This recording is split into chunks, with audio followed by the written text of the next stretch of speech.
Insanity Day 88, core cardio and balance. I cannot believe I'm down to 3 workouts and I'm done with this madness.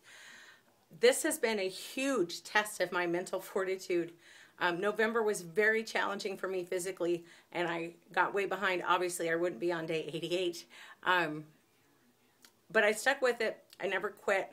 I didn't give up. And I've got to confess, when I started month 2, I really thought to myself, there's no way. There is no way I can do this. But fortunately, I have a really good support system.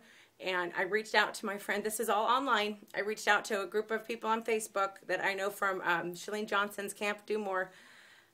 Just, hey, help. I'm struggling. I can't do this.